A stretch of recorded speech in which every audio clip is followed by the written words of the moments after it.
Invocaciones iniciales. Saludo a esta realidad Sat, en la que todos los seres animados e inanimados se manifiestan como si tuvieran una existencia independiente. Permanecen durante unos instantes y desaparecen para siempre. Me inclino ante esta conciencia, Chit, que toma la triple forma de conocedor, conocimiento y conocido, desdoblándose como el que ve, la visión y lo visto, y transformándose en el actor, lo hecho y la acción.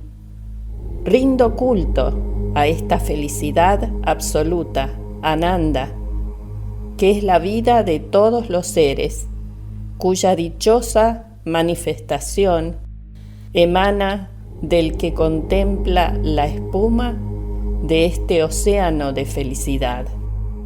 Sat, Chit y Ananda son los tres aspectos esenciales de Brahman: la existencia, la conciencia y la felicidad absoluta. A ellas recurre el anónimo redactor del Yoga Vajista, como es tradicional en el inicio de todo sutra.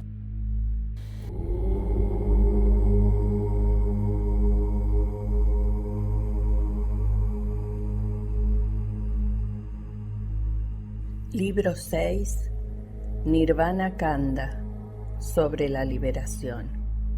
115, Ava parte.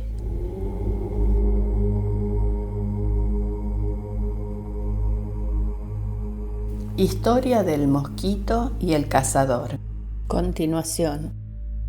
En esa autoconciencia arraigó la maldición del sabio y Asura se convirtió finalmente en mosquito.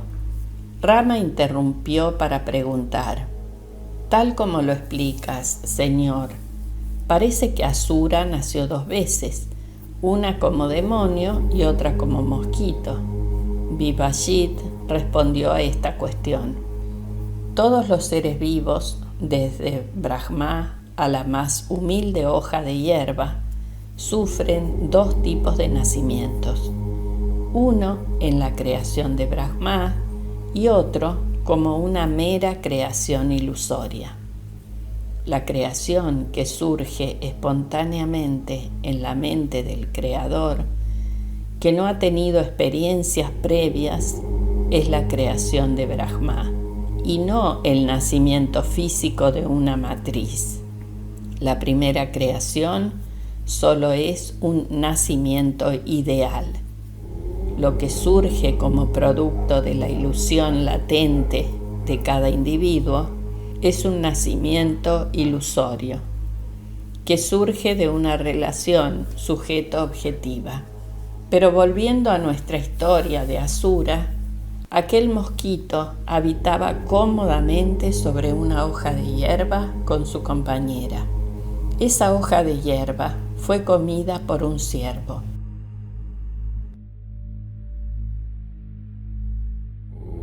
Como el ciervo fue lo último que vio el mosquito antes de morir, se transformó en un ciervo. El ciervo fue muerto por un cazador y en el siguiente nacimiento nació como cazador. Cuando ese cazador merodeaba por el bosque, tuvo la fortuna de encontrar a un sabio que le despertó con estas palabras: ¿por qué te dedicas a esta cruel tarea de matar a los animales?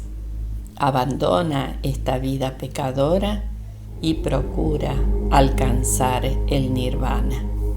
El cazador preguntó al sabio: si eso es cierto, sagrado sabio, dime cómo puede uno superar el sufrimiento sin penitencias duras ni suaves. El sabio le contestó: deja el arco y las flechas aquí mismo y siéntate en silencio para buscar esa vida sin sufrimientos. Así lo hizo el cazador sin dudarlo ni un momento. En pocos días, la sabiduría de las Escrituras penetró en él como las flores entran en el cuerpo de un hombre por su fragancia. Un día, el cazador preguntó al sabio: ¿cómo es posible que los sueños que solo existen en mi mente parezcan existir fuera de ella? El sabio le contestó: también yo me hice esa pregunta en su momento. Para encontrar la respuesta adecuada, practiqué la concentración.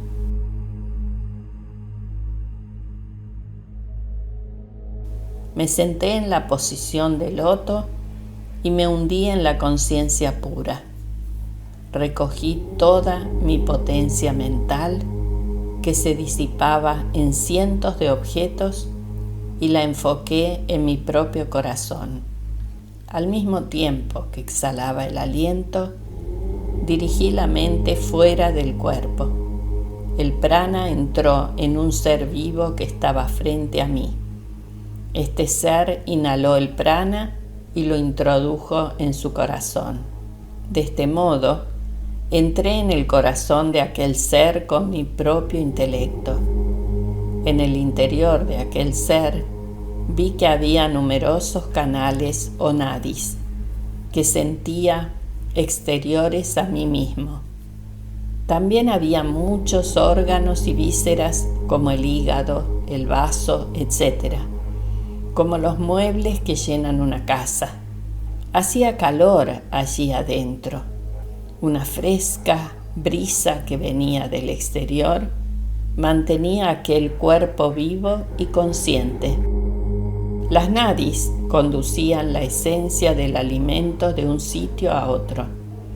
Aquello estaba tan oscuro como el infierno.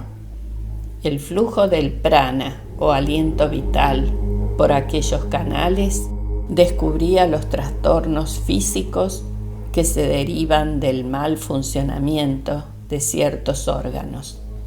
En una de las nadis, que parecía una caña de loto, brotaba una intensa fuerza que producía un ruido parecido al que hace el viento al entrar por un tubo estrecho.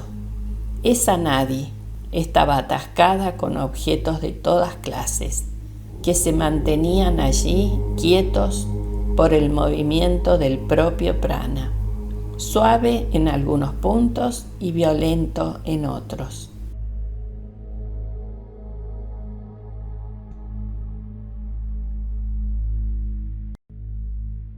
En ciertos sitios parecía como si los músicos celestiales estuvieran cantando con sonidos guturales y en otras sonaba una bella melodía. Al final llegué al corazón de aquel ser y allí descubrí el origen de la luz, donde se reflejaban los tres mundos.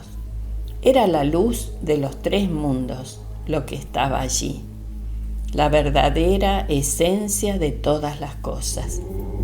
El Jiva estaba también allí. Aunque penetra y envuelve todo el cuerpo, la luz interior del Jiva, llamada Ojas, tiene allí su sede natural, protegida por todos lados por el prana o fuerza vital. Entré allí como el agua se filtra por las paredes de una vasija de barro. Desde allí vi el universo entero, como si lo estuviera viendo en mis propios ollas o luz interior. Descripción de los estados mentales. En este mundo soñado había sol, montañas y océanos, y también dioses y demonios y seres humanos. Había ciudades y bosques, diversas unidades de tiempo y direcciones espaciales. Me dije a mí mismo: ¿cómo es que veo un sueño si no estoy dormido? Después de pensarlo bien, comprendí que aquella era la verdadera forma de la conciencia. pues todo lo que la conciencia manifiesta en su interior se conoce como mundo.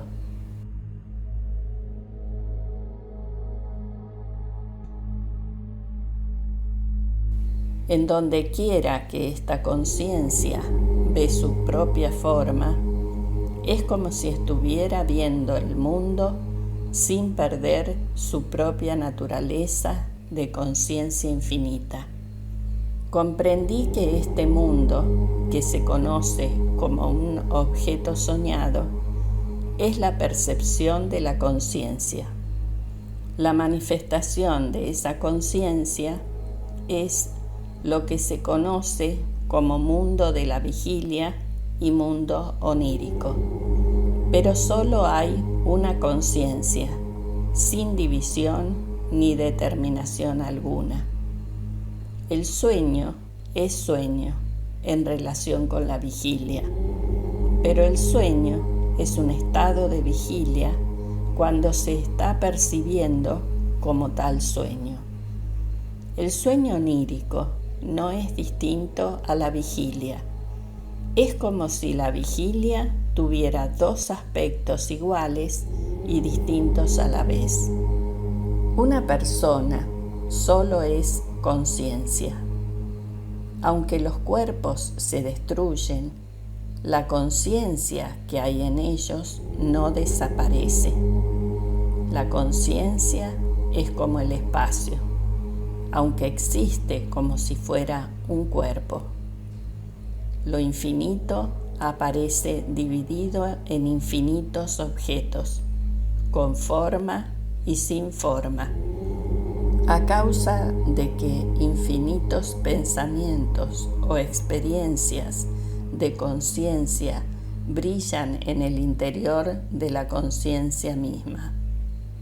Cuando el jiva abandona la experiencia de los objetos externos y se introvierte en el mundo interno del corazón, aparece el sueño onírico. Pero cuando el jiva tiene la conciencia enfocada hacia el exterior, decimos que se halla en estado de vigilia o jagrat. Cuando el jiva vuelve su mirada hacia el interior, decimos que se halla en el estado onírico o swapna.